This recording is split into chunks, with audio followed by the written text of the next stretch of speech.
Hi guys! So finally my new setup is ready and I am so excited to start reading with you guys.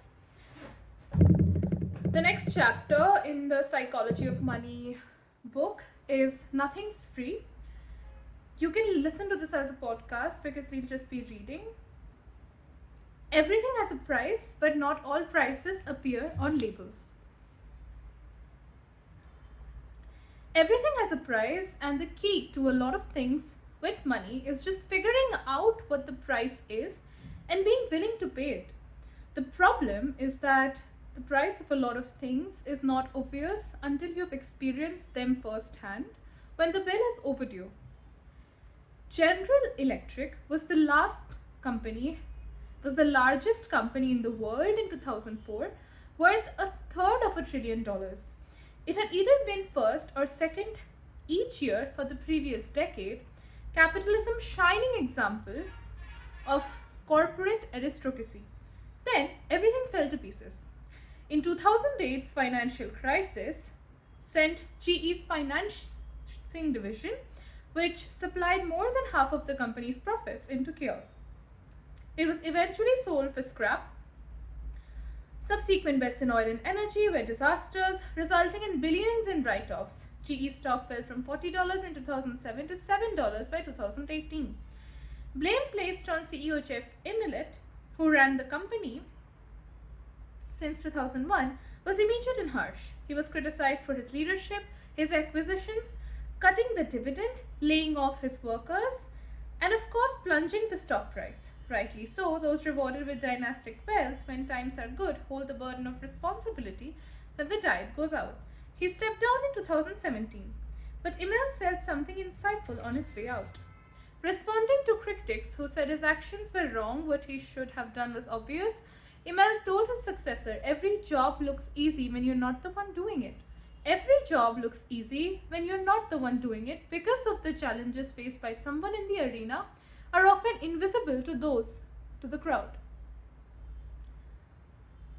Dealing with the conflicting demands of sprawling bloat, short-term investors, regulators, unions, and entrenched bureaucracy is not only hard to do, but it's hard to even recognize the severity of the problems until you're the one dealing with them. Immel's successor, who lasted for 14 months, learned this as well. Most things are harder in practice than they are in theory. Sometimes this is because we are overconfident. More often, it's because we are not good at identifying what the price of success is, which prevents us from being able to pay it. The S&P 500 increased 119-fold in the 50 years ending in 2018. All you had to do was sit back and let your money compound. But of course, successful investing looks easy when you're not the one doing it. Hold stocks for the long run, you'll hear. It's good advice. But do you know how hard it is to maintain a long-term outlook when stocks are collapsing? Like everyone else is worthwhile, successful investing demands a price. But its currency is not dollars and cents. It's volatility, fear, doubt, uncertainty, and regret, all of which are easy to overlook until you're dealing with them in real time. The inability to recognize that investing has a price can tempt us to get something for nothing, which is like shoplifting, really ends well. Say you want a new car. It costs $30,000. You have each options, pay $30,000 for it, find a cheaper used one, or steal it. In this case, 99% of people know how to avoid the third option because the consequences of stealing a car outweigh the upside. But say you want to earn an 11% annual return over the next 30 years so you can retire in peace.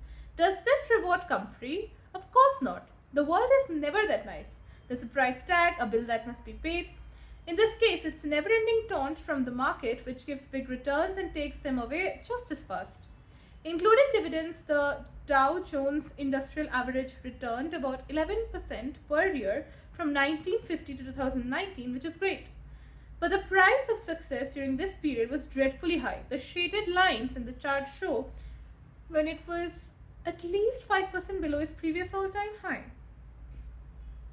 And this is the price of market returns. The fee, it's the cost of the admission, and it hurts. Like most products, the bigger the returns, the higher the price. Netflix stock returned more than 35,000% from 2002 to 2018, but traded below its previous all-time high on 94% of the days. Monster Beverage returned 319,000% from 1995 to 2018, among the highest returns in history, but traded below its previous high 95% of the time during that period. Now, here's the important part. Like the car, you have a few options. You can pay this price, accepting volatility and upward, or you can find an asset with less certainty and a lower payoff. The equivalent of a used car. You can attempt the equivalent of a Grand Theft Auto. You can try to get the return while avoiding the volatility that comes with it. Many people in investing choose the third option. Like a car thief, though well meaning and law abiding, they form tricks and strategies to get the return without paying the price. They trade in and out. They attempt to sell before the next recession and buy before the next boom.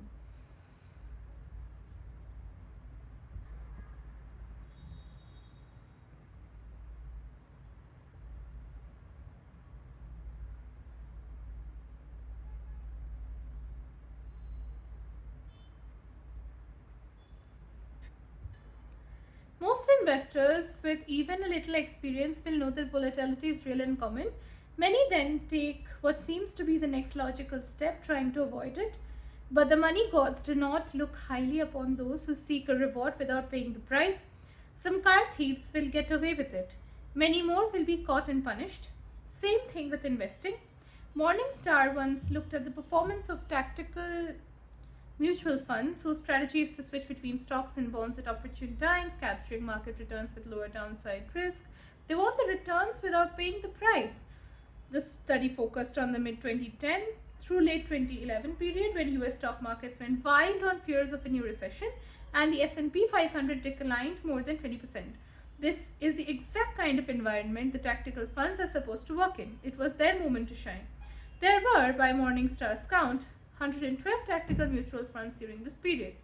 Only 9 had better risk-adjusted returns than simply 60-40 stock bond.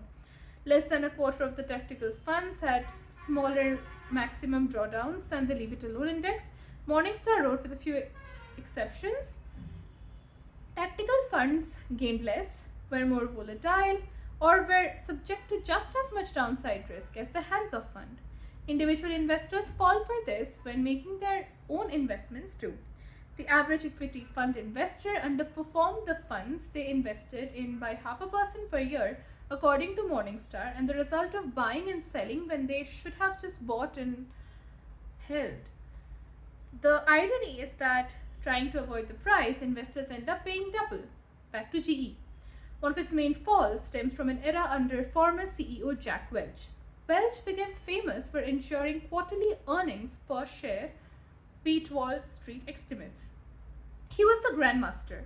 If Wall Street analysts expect 0.25 per share, Jack would deliver 0.26 no matter the state of business of the economy.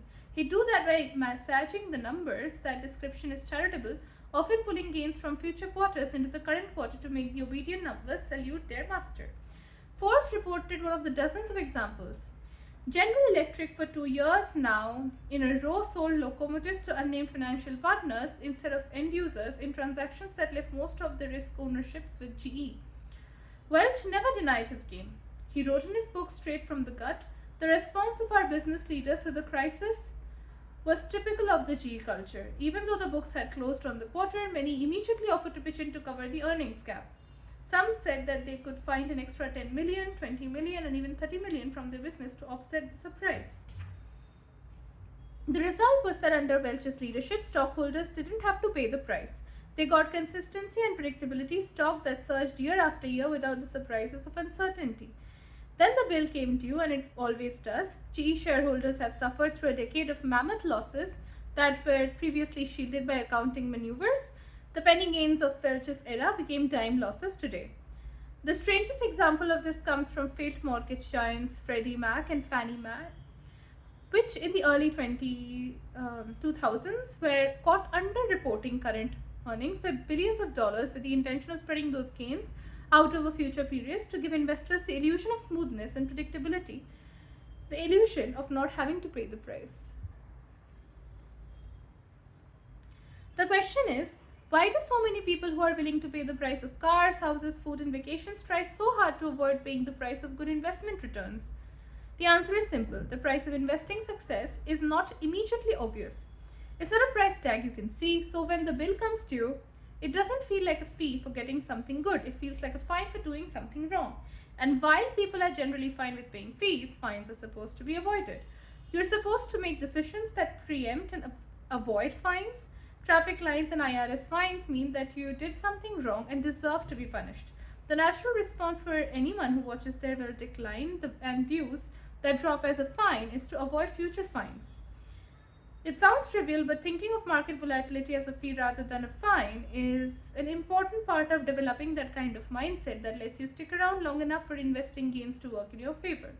Few investors have the disposition to say, I'm actually fine if I lose 20% of my money. This is doubly true for new investors who have never experienced a 20% decline.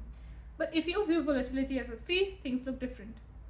Disneyland tickets cost $100, but you get an awesome day with your kids you'll never forget.